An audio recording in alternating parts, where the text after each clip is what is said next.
From courtside of the virtual hardwood, it's the NLSC Podcast, a weekly show for basketball gamers and hardcore hoopheads. Andrew with you once again.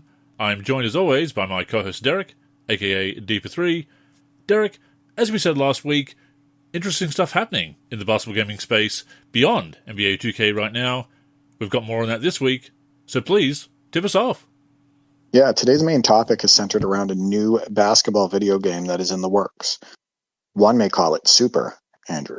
Super Basketball Classics was announced by our friends Josh and Dave of Namo Gamo. This is the follow-up to Basketball Classics, which was incredibly well received at launch and had new life breathed into it when Namo Gamo recently partnered with Acclaim. Acclaim, Andrew, as you know, is famously known as the publishers of the original NBA Jam Tournament Edition, and lastly, NBA Jam Extreme. For our listeners who may not have heard of Basketball Classics, it's a tribute to classic hoops video games from the 8-bit era and was released in 2019. However, it was re-released on March 19th, 2026 on Nintendo Switch, PS4 and PS5, and Xbox consoles. Think Double Dribble on steroids, with graphics that are similar, but with deeper gameplay and modes. You have mini plays you can run, a shot meter, and cutscenes for dunks, blocks, and even chase down blocks, with these sequences also having mini games tied to them. It also has full stat tracking and a host of classic seasons you can dive into. And while it doesn't hold the NBA license, it still respects those eras and has some authenticity to it. So we are super excited for Super Basketball Classics. Basketball Classics did very well on Steam with a very positive review score, which really tells a story. You and I have talked about this on many episodes prior. It means people are really enjoying the game. The game has solid gameplay. It has solid depth. But why don't you tell our listeners what we know at this time about Super Basketball Classics? Yeah, super excited. As you said, love the original, and not just because I'm an unlockable character in it with NLSC Thrill-Ho, which shout out again to Josh and Dave, who were very receptive to me making that suggestion. Yeah, Basketball Classics was the game that we didn't know we wanted, or at least I didn't know I wanted back in 2019. Impressed me from the start. Very cool to be a small part of that journey, you know, playing the early release on Steam, being able to talk to Josh and Dave, give them some feedback, and, you know, be credited with a shout-out, and of course the unlockable character in the game. Very cool. And like you say, friends of the show, they've gone here and talked about their future plans, bringing the game to console, which they have, the original Basketball Classics, and now this sequel, Super Basketball Classics. And before I dive into what we know so far, Derek, I love that they put Super in front of it. What a great throwback to 8-bit to 16-bit jumps back in the day. Right, like Tecmo NBA Basketball, Super Tecmo NBA Basketball. It just fits. A couple pieces I left out that I think are really important as it relates to Basketball Classics, and I believe this is probably also going to be in Super Basketball Classics, is in the original they had one-player story mode, which unlocks secret teams, but also they make it a point to state no virtual currency, no pay-to-win, no microtransactions, ever. And that's in the Steam description. So shout out to them for being fair to the gamer, and people appreciate them for that. Absolutely. Completely old school. Basketball gaming the way we remember it. Unlockables simply by playing the game, playing a story mode, playing season mode, doing things in-game. That's the way it should be. Unfortunately, in this era of season passes and battle passes and everything else, that has been lost. But, again, indie games picking up the slack here.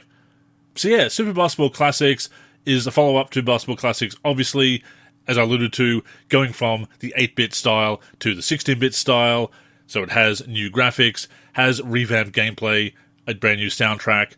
One of the biggest things probably, Derek, is the inclusion of the Harlem Globetrotters, partnering with the Globetrotters, who are celebrating their 100th anniversary this year. That's also led to implementing various tricks that you can do, crazy alley-oops, trick shots, other moves that are based on the style of the Harlem Globetrotters. So a bit more of an arcade twist to this one. Looks like there's going to be a story mode that celebrates the history of the Globetrotters. Still a lot to learn there yet, but we did see a snippet of that in the teaser trailer. There's going to be exhibition play, season mode, tournament modes, as well as both co-op and head-to-head play. And we've talked to Josh and Dave about that in the past, Derek, having co-op play as well as head-to-head play. So, yeah, some good news early on. Yeah, I love the tribute to the Harlem Globetrotters. I can't wait to see that content. They have a really cool animation that plays out when you go into Super Basketball Classics on Steam, and it's in the About This Game section, and it's one of the Harlem Globetrotters dribbling to the hoop and throwing it down, and it looks like it's the in-game sprite for Super Basketball Classics that's doing it, and this gets me really excited for the game. This animation is clean. I love the way the player models look. They are definitely updated, and it gets me thinking about all the gameplay depth we could have in this new version. One of the biggest parts of this episode is to kind of, go over our own personal wish lists and the communities as well, because this was a community question, for Super Basketball Classics. What would we like to see in this new game? You and I, we really enjoyed the original, but there could be a lot of new opportunities with this new one. Absolutely. And I should also mention that it looks like you can create your own player, kind of like a My Player, if you will, but it doesn't have the microtransactions, as you said. Doesn't look like it's going to have the heavy grinding. So there's going to be some depth to this game, just as there was some pleasing depth to the original Basketball Classics. So the key features list on the Steam listing doesn't actually mention roster editing at the moment, and that may just be an oversight, but if it's not in the game, I would absolutely hope that there is some kind of roster editing so that you can not just create a player, as you obviously can, as that's mentioned, but edit the players and add some real names. Maybe that's changed because of the use of the Harlem Globetrotters. I'm not sure. Kind of like NCAA football, you can't rename the players as you used to, as I understand it, because of the new licensing agreement with the CLC, with the players themselves. But yeah, I hope roster editing is in this game as well. Yeah, I would love to see it. I would also be okay with this type of game, a tribute to the classics and whatnot. I would be okay with us just being able to change the players' numbers, to be honest, and just have their number be their identifier. And that would be cool for if you're creating classic teams, working with retro rosters, etc. For the Celtics, you put their center as 00. Their power forward is number 32, small forward 33, shooting guard 44, and point guard number 3. And you know what? That gets you your fix, right?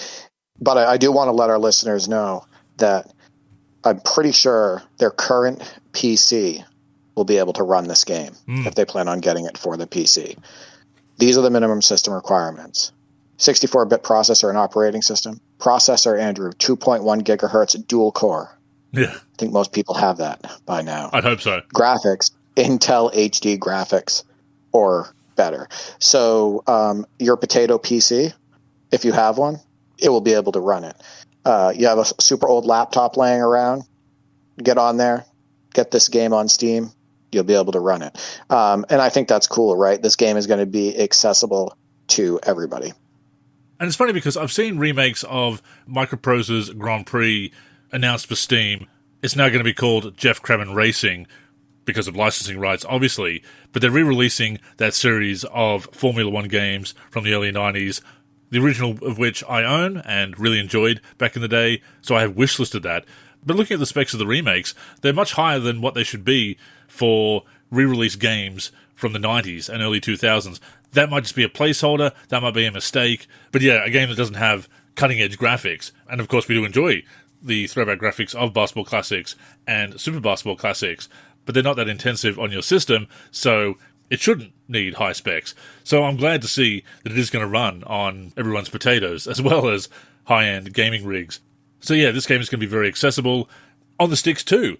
It looks like they're keeping that same philosophy of blending that classic gameplay with the modern twists, having shot meters, things like that, which I think worked out superbly in Basketball Classics. Yeah, there was somebody that posted a video on social media, and the video was, I believe it was either his father or his grandfather. It may have been his grandfather. He was playing Basketball Classics on Steam Deck, and he was having an absolute blast with it. And Namo Gamo responded with something along the lines of, "This is why we made the game." They just want people to have fun with basketball video games.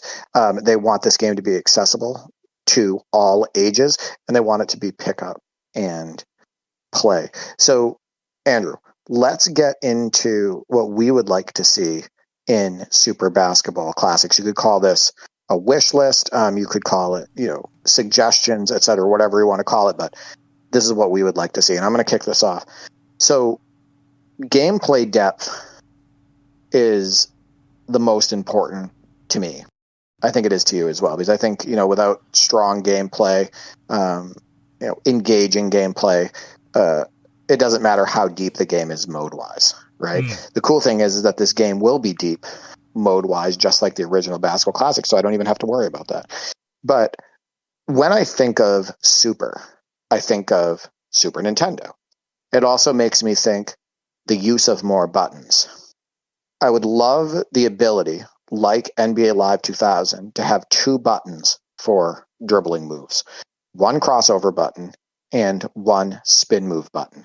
The crossover button could also be a behind the back button in certain situations, depending on which way you're moving your player. Why I think this could be done is because I've looked at the screenshots in the mini video on Steam, and the players in this game look more flexible. The sprites look more flexible. The limbs on the players look potentially longer. This is going to be an upgraded version of the original. And I think that in this style of a game, it would be really cool to just have 1 or 2 evasive moves. As well as I do that on NBA Live 2000, we just revisited that recently, that just having a crossover and a spin move button works like a charm. Yep. Right? It's a good way to make a quick move, get to the basket, looks awesome, great for highlights as well. So I would love to see that in this new game.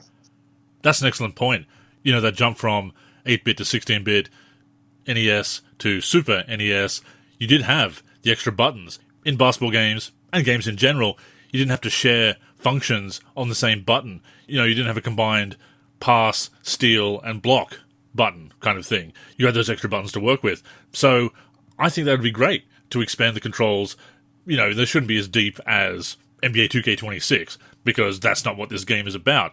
But at least as deep as like an NBA Live 95 on Super Nintendo, having that separate steal button and pass and jump and shoot, and, like you say, possibly a couple of elusive moves as well, spin and crossover.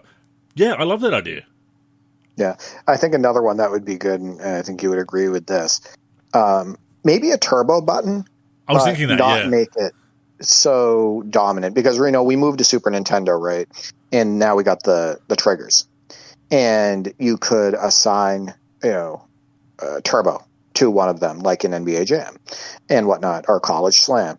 And I think that that would go a long way on things like fast breaks, or being able to accelerate to the hoop off of a catch, etc.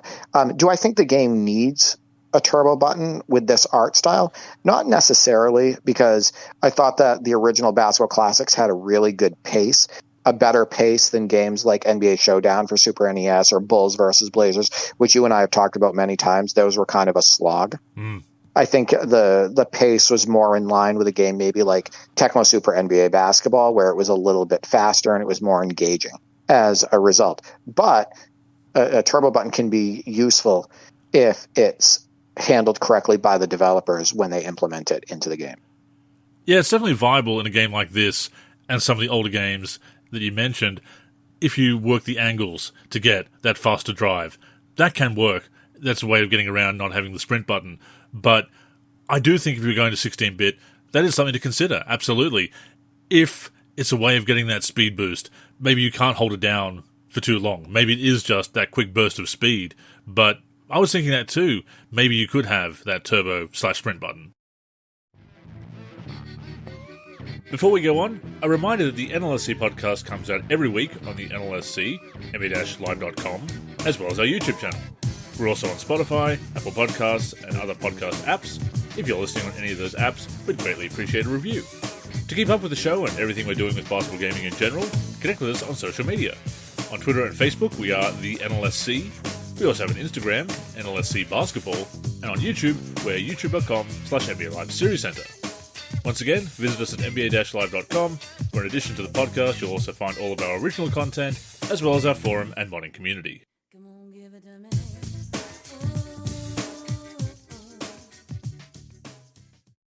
So next on my gameplay wish list is the ability to play without the shot meter and for it to be viable, right? So I hate shot meters because I think it takes the focus off of the action around you. It takes the focus off of the defender in front of you, how close he is, how far away he is. It takes the focus off of, what if you want to do a jump pass, right? If you're staring at a meter, you're not going to see that dive and you're not going to pass it, etc. Not a big fan of shot meters, at least when I play. So I'd like the shot timing to be friendly without the shot meter being there. I know that a lot of people like a shot meter. A lot of people are now used to a shot meter because of the most recent basketball games, which really prioritized it. I know that you use it, when you're playing in your career mode and whatnot. I know that Stildo, listener of the show, he always wants to play with it on. We play NBA 2K19 and boom, he's like, can I have the meter on? We turn it on for him. And then I suffer through it because I have to have it on in that case too. But I would like just shooting to be viable without it. No, that makes sense. To be able to change that presentation setting to not be distracted by it. And of course, even if you turn the shot meter off, the mechanics are still there under the hood. You're still having to time that shot the same way. So it's just a bit more challenging, which I know you enjoy. And it goes with the presentation that you want as well. No, I think that'd be a great option to have. Because once again, the shot meter is still in effect, in so much as the timing is still there, and you're still being rewarded for that perfect timing or that better timing, depending on how that shot meter works. And I doubt that this is going to have green or miss. That's not the way Basketball Classics worked. I doubt that it's going to be the way it works this time, because that is a very harsh approach. It is not pick up and play. It is not user-friendly. It has other problems with NBA 2K as well. We won't get into them here because this is about Super Basketball Classics.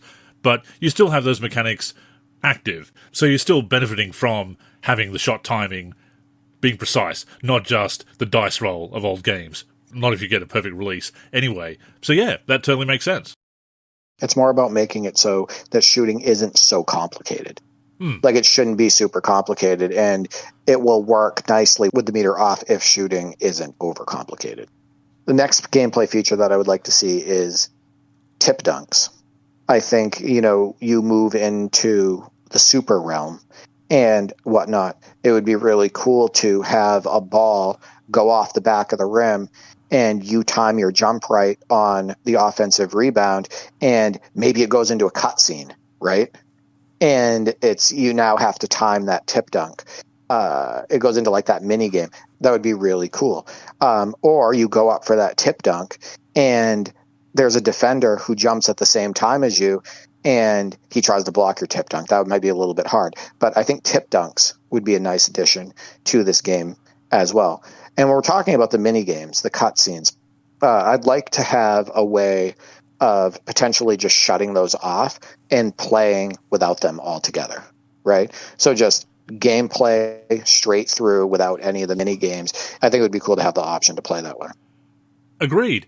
And I wonder if mini games are going to have much of a presence in Super Basketball Classics, because as you pointed out, we saw that animation, that dunk animation on the About This Game section on the Steam listing, and that looked pretty cool. And that's not a cutscene. That is an animation with the in-game sprite at the rim. So maybe we're not going to have as much of a focus on those mini-games, which is not to say that I wouldn't want them at all. I did quite like them. But again, to your point, this is replicating that jump to the 16-bit era. We didn't really see those mini-games as much because the advancements in technology allowed the games to have better animations. So you would actually have players dunking the ball through the rim, not have to go into a cutscene, a rotoscope cutscene like Double Dribble. As cool as that was for the time, once those new consoles came along, actually able to have that detail of players going up and throwing it down without cutting away from the action. So maybe minigames won't be as much of a factor in Super Basketball Classics. My next hope is that the players can be flexible enough to be able to execute bigger dunks and potentially flashy layups. I mean, you got the Harlem Globetrotters in the game, right? Something where, people can maybe take off when they drive baseline and throw down a tomahawk.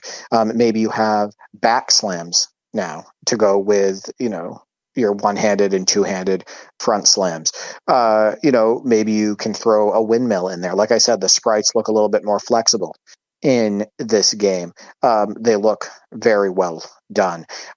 Maybe, you go to the hoop in this game and somebody can do like a clutch layup, or they can do a reverse layup. Who knows? But I think that in the 16-bit realm, and with what I'm seeing, this may be possible. And I think it would be awesome for making big plays and great highlights. And, people are going to want to share those clips on social media, and that can help the sales of the game. Yeah, I think having those extra moves, those extra flashy moves, and we've talked about trick shots, so they're going to be in the game. That does bode well for having extra dunks, extra layups. I expect that we're going to see more of those. But yeah, that is definitely a great suggestion to throw out there.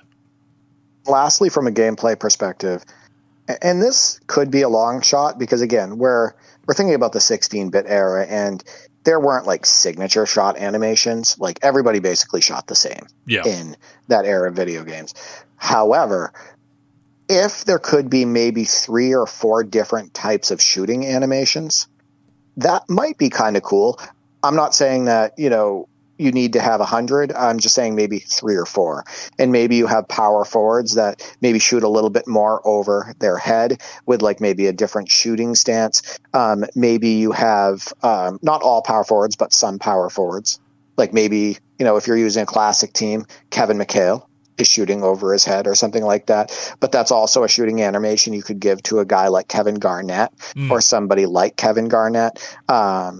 Or somebody that you're trying to make appear like Kevin Garnett, etc.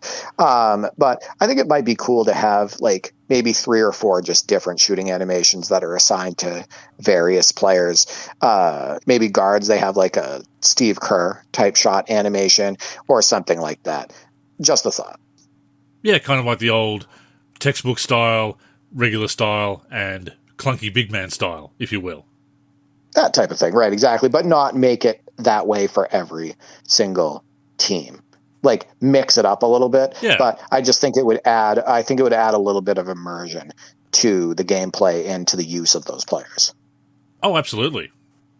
So that's it for my gameplay wish list. What do you have? So you've already covered a lot of the gameplay stuff. Once again, absolutely agree with it. I'll throw out a couple of things with modes. I've seen it suggested on social media, and I'd have to agree, that being able to customize the season a little bit, kind of like Hoopland is doing, being able to customize it. I don't know whether you do it to the same degree, because it's not the same game, obviously. You don't need to have every single concept in every single game. Games should be allowed to do their own thing. But having some basic customization options there, teams included, formats, length of season, etc., I think you do need to have some of those basics. Again, a great throwback to the 16-bit era. We saw season mode in NBA Live 95 have a little bit of customization in that regard. Yeah, I think being able to customize some of the teams, choose the length of the season, any other format settings, is a pretty important thing to consider. Yeah, that type of depth can help, especially when it comes to the length of seasons, right? Like have an option for like 29 games or 25 games, maybe do a 50-game option, and then like an 82-game option. I think that would go a long way with getting people to play the game a little bit more. Yeah, you and I have talked about this, and a lot of times when you're playing basketball video games, an 82-game season can be an absolute slog, right? And most of the time you don't finish those seasons. But if you have the shorter season length options, say, hey, you can just play a full season, 25 games or 29 games or something like that, that will make you more inclined to attempt that and spend more time on the game. Exactly, and possibly play multiple seasons if you have that shorter length, for sure.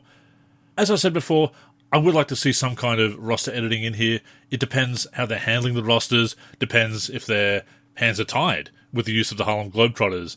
Probably can't customize them, but if there's some other teams in there that you can customize, then I'd absolutely like to see that. Again, concepts change between games. Not every game has to have the same functionality, but seeing as how we could customize the rosters in Basketball Classics, eras of rosters, changing the names, putting the real names in there if we want, kind of like NCAA basketball and college hoops back in the day, changing it from super dunk shot-like rosters into essentially NBA rosters with the roster editing. Yeah, I'd really like to see that. Like you said, though, as long as you can change some of the details, maybe just jersey numbers at the very least, But I would like to be able to put real names in there. I mean, if nothing else, you might want to put your own names in there and your friends' names in there. Yeah, I agree with that. Like I stated, for a 16-bit era game, I could handle just being numbers. Like the numbers I mentioned earlier, you would know that it's Robert Parrish and Kevin McHale and Larry Bird and Danny Ainge and Dennis Johnson and whatnot, especially if the in-game, portrait or whatever could be made to look like that player. Also, I think that editing, it would be helpful for it to be able to go a little bit beyond that, like things like height and weight and college and all of that stuff. But again, is that 100% necessary in a game like this? I don't think so, but I think that it would get the roster editors out there on this. It would get the people that want classic seasons on this, and it would make them spend a lot more time with this game, especially if the gameplay is really fun. And I just think that, when you think of roster editing, you think of people that are going to spend a lot of time on these games, customizing those rosters and customizing their experience. Yeah, people get absolutely involved in that, and it is a way to generate even more interest in the games. Absolutely. You mentioned turning off shot meters and other details like that, and yeah, I think customization for gameplay is important. I'd like to see maybe an arcade and sim option.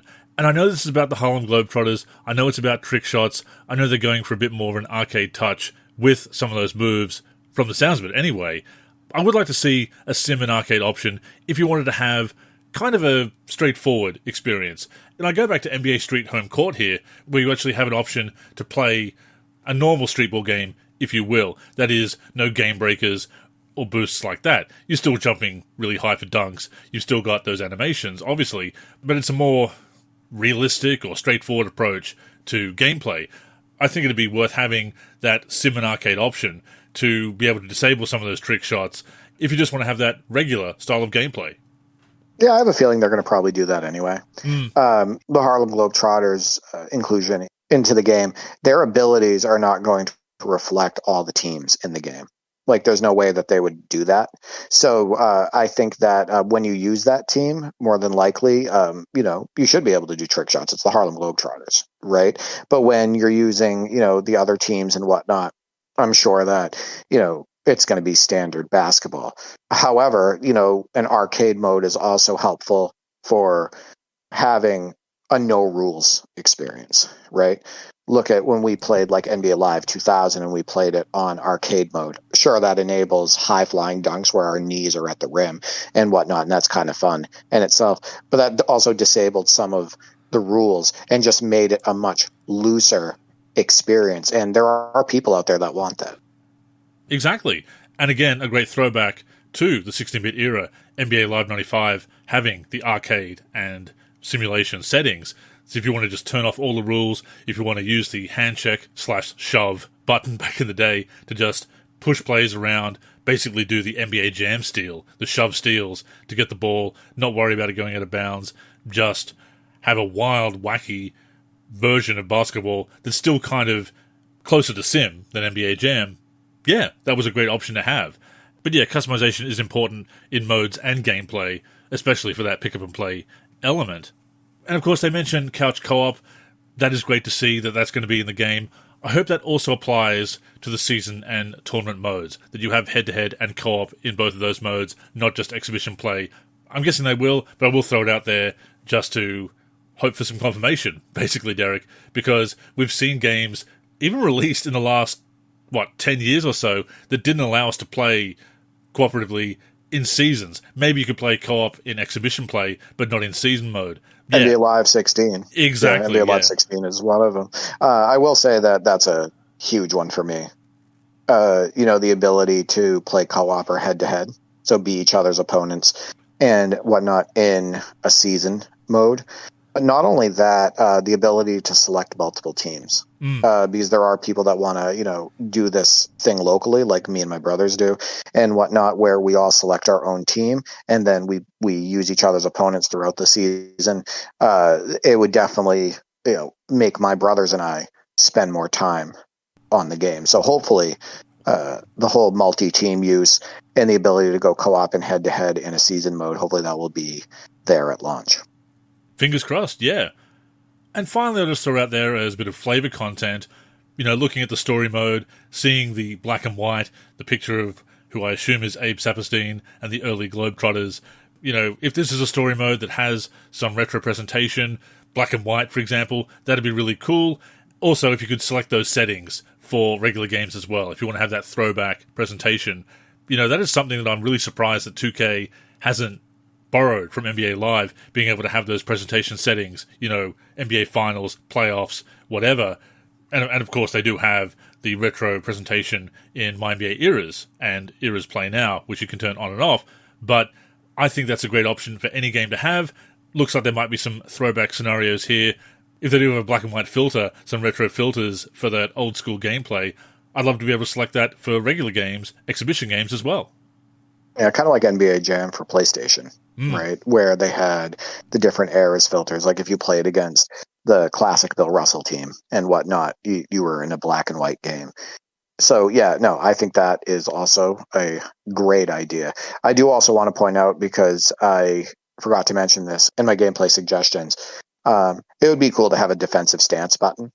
And now that, we've moved on to Super and want to get, again, I think of Super Nintendo, I would think that, you would be utilizing the triggers potentially in this game. And that's just helpful to be able to have a defensive stance button. And that also kind of makes you get more immersed in the action on that end. Yeah, it makes defense just a little bit more fun to play, that you can actually impede the ball handler. Yeah, and I think you mentioned a lot of things that I would like to see mode and feature-wise. One thing that I will say is that the ability to create within the game is just huge for people that really want to make and share rosters. I don't know if there's going to be a roster sharing system in this game, or if it's going to be cross-platform. These details haven't been announced yet. But I think that, a roster sharing feature may be helpful if you're able to do something like that, number one. And the reason why this would be such a big deal is because I think that would make a lot more people spend a lot more time on the game, because they're not only creating for themselves, they're creating for others, right? And people really get into that, especially when it comes to like classic seasons, retro seasons, etc. So I think that would be cool to have some sort of roster sharing at launch. And again, I think that some sort of customization would be helpful with those retro seasons if they are to be included. Maybe you can create your own retro season using one of the seasons as a base. Being able to do the basic edits on the players related to height, weight, maybe college, the number that they're assigned. Maybe you can change their in-game portrait or remove it altogether, etc. Stuff like that is just going to make more people get on the game and spend more time with it. Absolutely. And in lieu of in-game roster sharing, because of course you could save those rosters in Basketball Classics on PC and share those files. As long as you put them in the right folder, you could load them on someone else's game, as far as I'm aware anyway. But from memory, they're kind of buried in the Steam data folder. If you move that to the Documents folder, something that's a little bit more accessible, something that people can find a little bit easier, at least on PC, that'd be an easier way to share rosters. So if that's possible from a design perspective, Josh and Dave, if you can put it in the Documents folder, Documents/My Games is a fairly common one, I believe. To your point, Derek, roster sharing would be optimal, but at the very least on PC, if we could access those files a little bit easier, if we can find them a little bit easier to share them, to upload them and then download them and dump them in that folder, that's something to consider as well. Yeah, I agree with that. And obviously it would be better for them and the consumer to also release that on consoles, right? Because that's, this game is going to be popular on consoles. There's going to be people wanting to share that footage, share the rosters if that's an option on those platforms. So obviously that would be ideal. But again, the way I look at this is, even if it was Basketball Classics, just with updated sprites, updated graphics, some more animations, and even the same depth that was in the original, or just slightly more, I think that it could be incredibly fun. Again, we're representing the 8 and 16-bit eras. right? We know what we had in those games at the time. No matter what, this is going to have more depth than those games had. So I'm optimistic either way, because I also know how Josh and Dave feel about creating basketball video games and what their motives are. So I think it's going to be great regardless. Yeah, I'm very optimistic. Basketball Classics turned out so well. Even when it was in Steam early release, I was so impressed by it, was enjoying it. Then they added all that depth, added that polish to the gameplay. Yeah, I trust them to come through once again with Super Basketball Classics. So we did receive one response to the community question I asked. What would you like to see for depth as it relates to gameplay modes and customization in Super Basketball Classics? Andrew, at Andrew the X on Twitter, states, I will preface this and say I haven't played the original Basketball Classics. I didn't end up receiving the DM for the code, but it's no big deal since I am not a huge fan of 8-bit basketball games. I do, however, love 16-bit basketball, namely NBA Live 95. He continues, if they can get something that has base gameplay similar to that and at good performance on Switch console, I'll be happy. And lucky for him, they're releasing this for the Switch, right? He continues, it would be nice if they include an extra camera option for isometric camera like Live rather than just the traditional sideline camera. There's a great suggestion, right? A presentation suggestion. Maybe you have, your broadcast camera, but also an isometric camera, and then one from behind. So basically 3 different camera options. I think that would be enough for a game like this and still bypass the options that you got in most of the 16-bit era. He continues, we all wish for game mode depth and customization like Hoopland, which hasn't yet come out on consoles. But at the very least, I think a customizable single season and playoff modes as a minimum are needed. I would also want to see full roster and team customization available, and ideally an ability to import, export. Some great suggestions there. Yeah, and I can't believe we overlooked the camera option. How much we love that isometric angle, Derek. Trying to find something that's similar to that isometric angle, or classic cam as it's often called. We played a game of 2K8 on that angle. Of course, 2K8 is not my favorite game, and we also played that over the weekend, and perhaps we can talk about that sometime.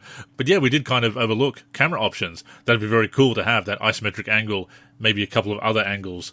Top-down, like NBA Action 95, just a thought. He mentions the importance of customization. Absolutely agree there.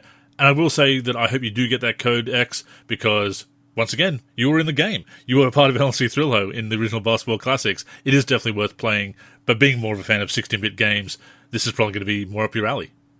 Yeah, I think it might be tough to get the different camera angles based on the sprites that I'm seeing in the art direction. True. And whatnot, but it is still a good idea, like maybe an isometric view and a broadcast view, and then if possible something from behind, even if it was just those 3. But again, it looks like that might be a challenge based on the sprites and what I'm seeing in the screenshots, but who knows, it's still a good suggestion. And we don't have a release date as yet, so hopefully there is some time for Josh and Dave to take on some suggestions and implement a few ideas here and there. Once again, I do trust them to make good design choices. Basketball Classics impressed me so much, once again, even when it was in Steam early release, so I am optimistic for Super Basketball Classics. Sounds like they've got some good ideas lined up already, but yeah, maybe a few ways they could make it even better. Yeah, and Hoopland getting a shout out. So, quality game. They did a great job with that one. I will be coming to consoles soon. It's already been released on Steam, on PC, and I played it. I really enjoy that game. There's a ton of customization, good gameplay depth. It has 16-bit graphics. It's definitely a tribute to the 16-bit era of video games. So, good stuff there. So I love that shout out. But yeah, kind of cool that we have some basketball video games to look forward to. Super Basketball Classics, NBA The Run, the console release of Hoopland, etc. So good stuff. Definitely. And look, we've talked about the importance of having alternatives to NBA 2K. We'd love to have that AAA release, like the return of NBA Live, to really compete with 2K, provide that NBA licensed alternative. But in the meantime, a lot of great things happening with the smaller studios and the indie developers. So I hope that they continue to develop these games. And I actually mentioned it in this week's Monday Tip-Off, which will be out by the time this show goes live. But the fact that the NBA license is attainable, as demonstrated by NBA The Run, the fact that the NBA reached out to play-by-play studios to talk about an offer. The fact that not only will the door be open to you, but the NBA might actually come and knock on your door, that is the thing. Obviously, the NBA license is attainable. So yeah, my advice for anyone developing a basketball video game, shoot for the stars. You never know if your game gains traction. If it is impressive enough for the NBA to take notice, you might get the NBA license as well. Not only the NBA, but what about Acclaim taking notice of Basketball Classics, the game made by Josh and Dave of Namo Gamo? Acclaim is known for as being the publisher for the original NBA Jam and NBA Jam Tournament Edition, which really changed the face of arcade hoops forever. And it's just awesome that, they were able to partner with Acclaim, and Acclaim has done a lot of promotion for the original Basketball Classics and for the upcoming Super Basketball Classic. So I'm just really impressed by that, and I'm really happy for Josh and Dave. Oh, same. Absolutely. It's really cool to see them promoting the game, helping them get these opportunities, this revival of Acclaim, of course. And like you say, Acclaim, synonymous with those NBA Jam games. The home port's obviously what they developed and released. And to that point, when I was playing those games back in the day, I was playing the home versions of NBA Jam, not the arcade cabinet, so I always associated NBA Jam with Acclaim rather than Midway, even though, of course, it is Midway's game originally.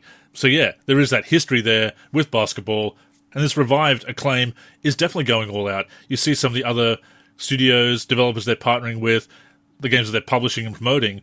Yeah, it really is a throwback to the games we grew up with. So yeah, thank you to Andrew the X who responded to the community question. We're excited to hear more about this game in the near future, and we need to have Josh and Dave on again. They've been on the show before. It was a blast talking to them. Fascinating to hear about, the world of game development and, the struggles they've had, the triumphs, etc. So it'd be cool to have them on again. Oh yeah, open invitation, always. With that being said, that has brought us to the end of this week's show. Thank you for tuning in, and a reminder you can catch us every week on the NLSC, our YouTube channel, Spotify, Apple Podcasts, and other podcast platforms. Also, both we and the NLSC are on social media, and would appreciate a follow. So Derek, go ahead and plug the handles. Yeah, you can reach me on X, formerly known as Twitter, at D43G and at D4384. I'm also on YouTube, D43, and on the NLSC, D43. As for me, I'm Andrew in the forum and Andrew NLSC on X and Blue Sky. The NLSC is on X, Facebook, and Blue Sky at the NLSC. We're also NLSC Basketball on Instagram and Threads. We're on YouTube at NBA Live Series Center. And of course, keep it locked to the NLSC itself, nba-live.com, for all things basketball gaming. So, thank you again for tuning in, and until next time, I'm Andrew. And I'm Derek. Go get buckets, everyone.